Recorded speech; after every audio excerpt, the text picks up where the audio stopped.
Fortnite's Chrome season officially ends on December 3rd, and numerous leaks are saying downtime will last 2 entire days, which has only happened during Black Hole events. Those exact same leaks have confirmed a brand new map called Asteria, also set to release in December, and this new island has raised a lot of eyebrows. The codename fits the pattern of Greek Battle Royale maps, with Apollo, Athena, and Artemis being the names of previous chapters. While some originally thought it was for Creative 2.0, thanks to some incredible foreshadowing, it's possible this is secretly the reveal of Chapter 4, and the evidence has stacked up quite a bit lately. Last year we saw the introduction of the Last Reality, led by a mysterious villain called the Cube Queen. She used dark energy to spread corruption all over the island, taking over POIs, and summoning cube monsters to destroy everything. And if this sounds familiar, it's because that's exactly what's going on right now. The Herald has made her debut, bringing the power of Chrome. And just like the Cube Queen, she arrived with an ominous music pack, wants nothing to remain, and even the teasers are almost identical. Back then, Epic hinted towards the next chapter by writing, "The staff has ended countless realities, soon the island will join them." And now we have the Herald's descriptions with the exact same foreshadowing. This time the Nothing is coming, and it'll be the last light you'll ever see as the final cut awaits. If you're still not convinced, a year ago, Chapter 2 gave us a loading screen called The Queen's Court, and its description was,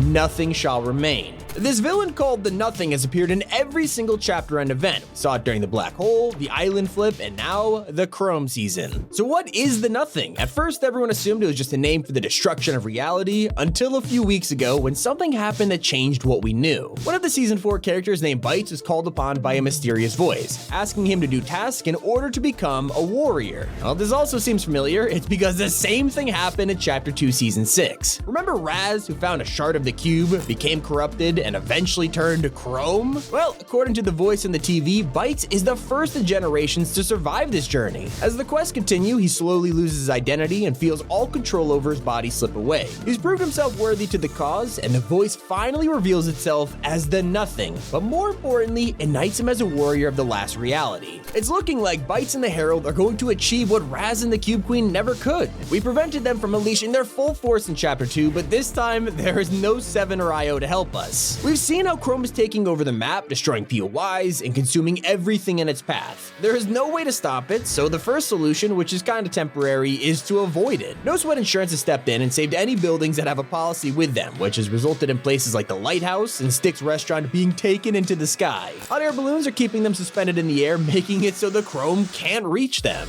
The last time No Sweat did something like this was saving houses from the flood in Chapter 2, so there's a chance we could see something similar over the next few weeks, until the problem gets a lot worse. It looks like the live event will be centered around the spread of Chrome, and there's a big possibility we'll even see it cover the island completely. During the event, we'll probably have to take refuge on these floating POIs. In fact, the blimp has been taken over by loopers who are flying around trying to save as many people as possible. The damage might be irreversible, and that's why we'll probably have to find a new island in Chapter 4, and maybe all of these hot air balloons will take us to a fresh beginning. With Chrome fully taking over the map, it is all leading to one direction, and if you follow the many paths, we can see a clear connection to the reality tree. We're not exactly sure what that means, but I will point out that on that journey, there's a POI that could have devastating effects if this theory comes true. We know that Chrome has a healing effect. It repairs vehicles, restores our HP, and protects wildlife. So with this in mind, it's pretty interesting that the path goes directly through the Devourer's grave.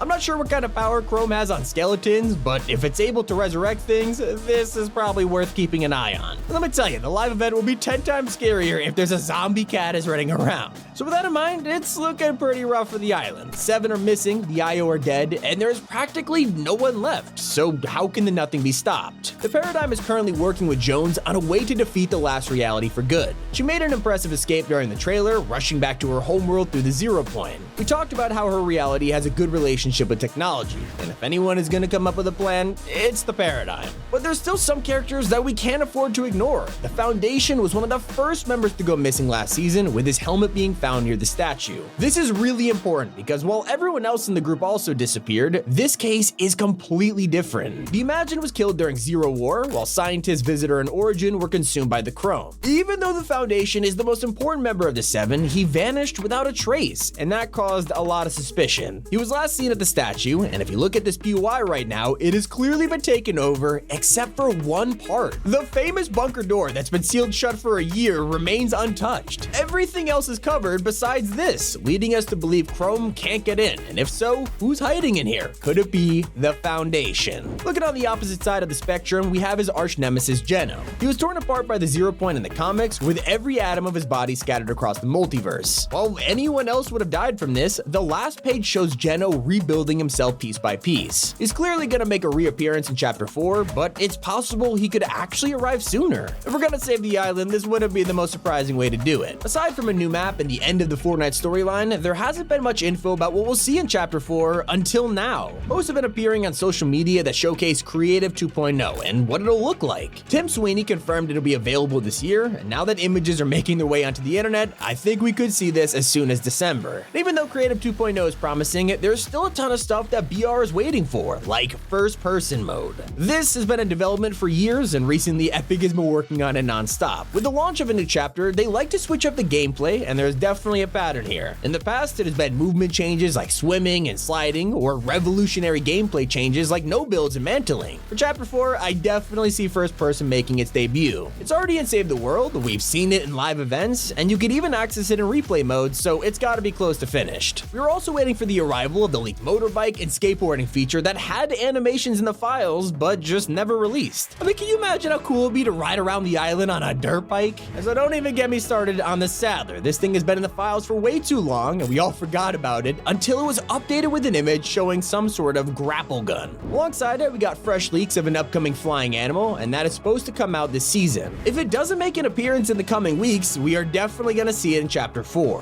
One of the most obvious additions to the game will be Winterfest. In fact, Epic has already begun work on this year's holiday event. With Paradise ending on December 3rd, this is officially confirmed to be a part of next season. But we are all waiting for Fortnite's 4th game mode. Right now, we have Save the World, BR, and Creative. But last year, an open world RPG mode was leaked, showing off a huge map, different classes, and unique art styles. On the less ambitious side, we're also gonna get the big battle and training ground LTMs. Considering Fortnite has been missing a tutorial for like 5 years, it would be perfect with the launch of a new chapter, especially if it lets us train for the new mech. It is codenamed Pladehawk, and some have speculated that it'll be a Transformers crossover, and that seems more likely than ever. Originally, Pladehawk was assumed to be an upcoming Iron Man Hulkbuster, but that turned out to be a skin instead, so who knows what this mysterious mech is for. And there's a collab that surprisingly hasn't happened yet and was supposed to release weeks ago. Leakers were excited when they discovered an unused mythic lightsaber in the files, and when the Season 4 trailer debuted, our suspicions were confirmed. In the background, you could find a back-to-tank Easter egg hinting at Luke Skywalker coming to the game. He has got to show up between now and Chapter 4. The entire community will be shocked if it doesn't happen. But don't get too worried, because we might have an even better crossover in store for us. On the island, we could find Grim Gables, a new Halloween POI that serves as the lair of the Inquisitor. This boss is just for Fortnitemares and isn't really storyline related, but what's inside the house is where you need to pay attention. Originally, we all saw this grandfather clock, which reminded us of Vecna from Stranger Things. Although everyone was arguing over whether this was just a coincidence or an actual reference, but then it turned out the clock face was upside down on purpose, and just days ago, people stumbled upon a sealed off room that went undiscovered for weeks. When they looked inside, nobody expected to find an entirely upside down room. If this isn't teasing a Stranger Things crossover Chapter 4, then Epic are the biggest trolls of all time, because seriously, this Easter egg, it couldn't get any more obvious. Let me know what you guys want to see in Chapter 4, but with that said, it's been Tommy, keep it here on Top 5 Gaming.